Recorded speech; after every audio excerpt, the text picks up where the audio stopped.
With Liverpool now confirmed to have a double game week in game week 25, I thought I'd show off the best players you should be looking to bring in this week, as well as all the other top transfer targets for game week 24. Of course, we're going to start off the video talking about the big topic of discussion. The news did break just before the deadline. Of course, it is the double game week we've all been talking about, kind of teasing for a long time. At parts last night, it did look like this game week was going to be dead.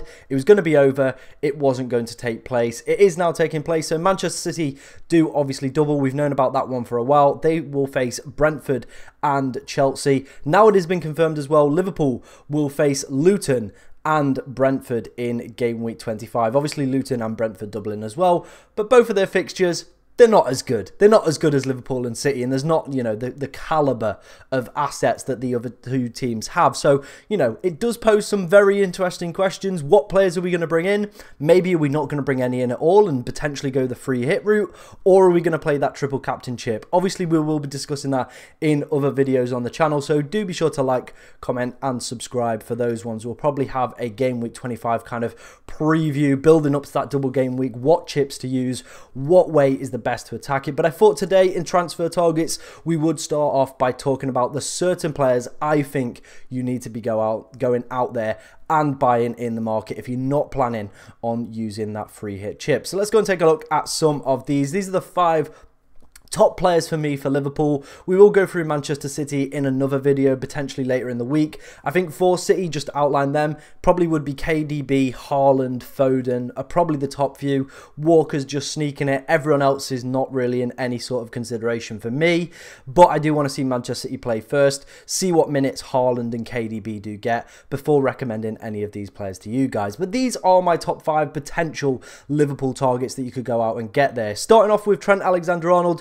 Obviously came off the bench in the last 2 games. A little bit disappointing in game week 22. We all thought he was going to redeem himself, but Bradley did have an absolutely insane game. Unfortunately, I do think he's going to miss out for game week 23. The news has broke from Liverpool that unfortunately his father has passed away, so condolences to him. And you know, it's a little bit of a sad situation, to be honest, but it probably does mean that Trent is going to come back into that starting lineup and probably might, you know, regain his place. It's not a nice topic to discuss when someone loses, you know, a parent in their life and the implications that can have. You know, this is just a game at the end of the day, but you know, it probably does mean that Trent is going to come back into the side. For me personally, I want to see if he plays at least in game week 23, then in game week 24 before I even considered potentially bringing him in. Obviously, we know what he's capable of. As you can see, putting up pretty good per 90 stats for a defender as well, especially in terms of expected goal involvement. If you look across the column, you'll also see that Luis Diaz has the exact same goal contributions in terms of expected data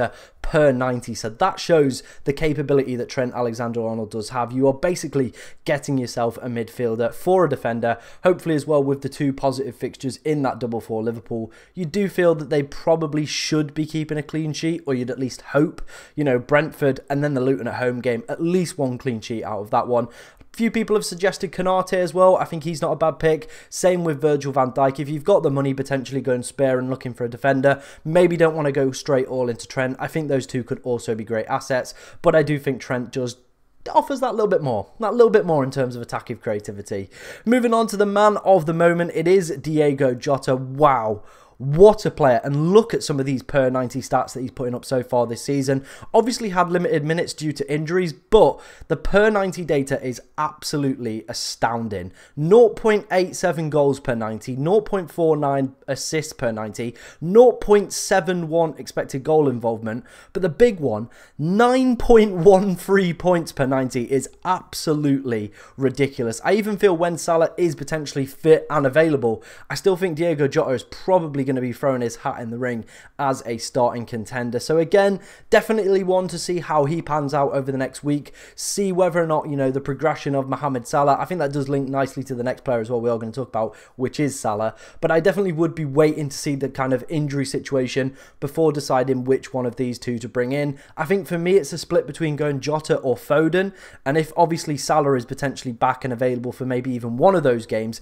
in game week 25, I probably would be a little bit more inclined fine to go for Phil Foden. But I think Diogo Jota could be something very special, could even offer himself up as a potential captaincy option if he keeps putting up numbers like this, which is absolutely ridiculous, ladies and gentlemen. Very much on par with Erling Haaland. And you do feel if Salah isn't available, I do think that does pose the question, do we all go and get Diogo Jota? Still at 12.5% owned as well, so super low. I imagine that's just going to keep rising, especially if he scores tomorrow against Arsenal, and especially if Mohamed Salah is confirmed out. I think as well with, you know, the likes of Diogo Jota doing so well, I don't think Liverpool are in a position where they have to rush Mo Salah back into that starting lineup, to be honest. So I do think, you know, Diogo Jota could be cementing himself in our game week 25 teams, to be honest, our double game week 25 teams, should I say now. So definitely a player to keep your eye on, see how he gets on tomorrow, and then obviously the big one, make sure you know what situation's happening with Mohamed Salah.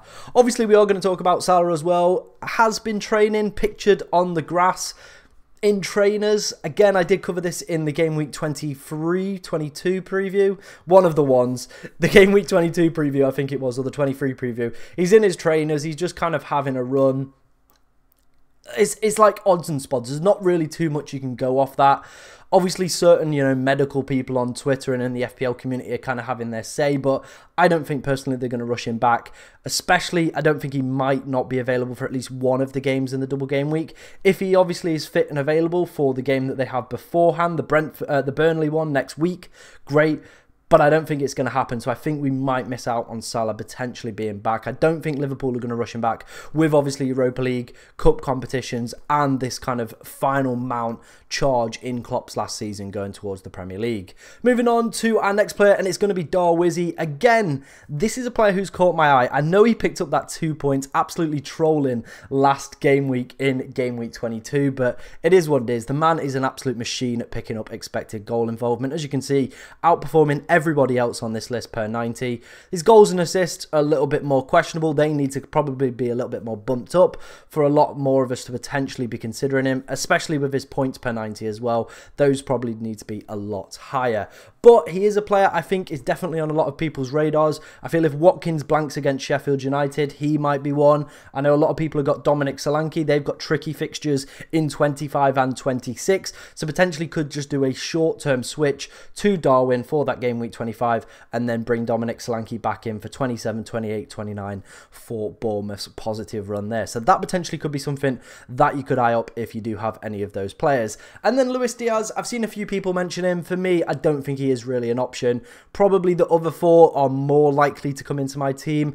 Even if Salah's not fit and available, I probably still wouldn't go Diaz. For the two attackers, I would prefer going for Jota and Darwin. But let me know what Liverpool assets you're thinking about potentially eyeing up in game week 24. Let me know in the comment section if you do need any help as well identifying any other players that do double in game week 25. Let me know down in the comments. Of course, we had to talk about this man, Richarlison, whatever you want to call him. The man cannot stop scoring. As you can see over the past 5 game weeks, 5 goals for him. I think though he's like at 9 in 9 or 8 in 9 over the past few weeks, which is absolutely ridiculous for a player. He is in the purple patch of his life and just definitely getting the best out of his player, scoring 2 cracking goals again today against his former club, Everton. And you know what? Besides the blank, Spurs do have some very positive fixtures coming up. Brighton next week, who defensively seem all over the shop. Then Wolves at home in game week 25. And then it is a blank in game week 26, which is the issue that I think a lot of content creators and people in the know are potentially having on investing in Richarlison, especially now with that Liverpool double game week being confirmed. How do we get this man in and then still get the best when we want to go for that game week 26 where he does unfortunately blank? Obviously Liverpool players blanking as well in that game week, and Chelsea, and who's the other team? Luton in that week. Yeah, cool, whatever, cheers Luton for that one. But there is a blank in game week 26, and I think that's the problem people are having, well, especially the content creator side, of getting Richarlison in longer term. For that game week 26, it's probably pushing you more down the kind of free hit route, which I think a lot of us don't want to kind of use our free hit in that game week. We're trying to potentially save it for a little bit further down the line in 34 or 37, or maybe even for that bigger blank in game week 29. Because if you obviously go triple Liverpool, Liverpool. You also have some Spurs players. Maybe you've got some other Chelsea players as well. You know, the likes of Cole Palmer. Then you're bringing in Richarlison this week as well.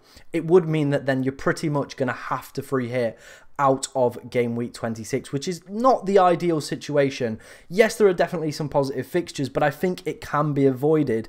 Obviously, with the likes of Man City having Bournemouth, you know, there's some other strong teams in there. Brighton have got a good game. Villa have got a good game.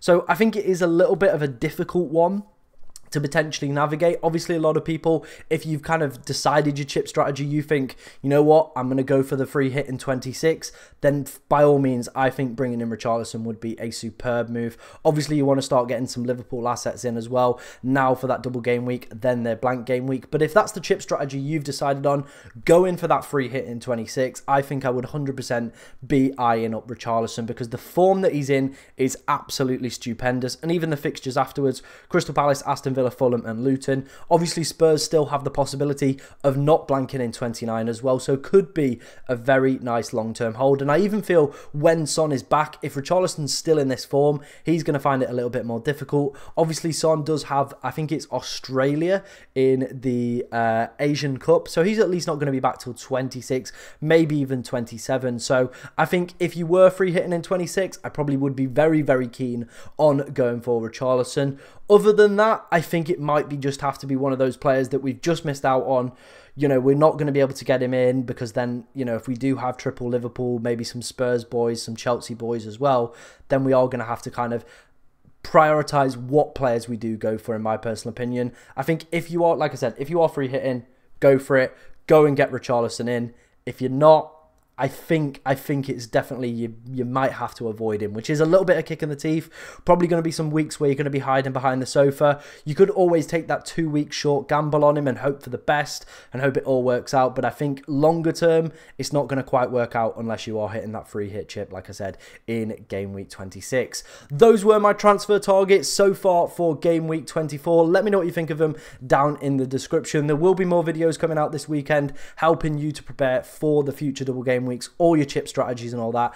And we're trying to hit 5,000 subscribers on the channel as well. So if you do enjoy any of the content that you see, be sure to like, comment and subscribe. But thank you very much for watching today, ladies and gentlemen, and good luck this game week.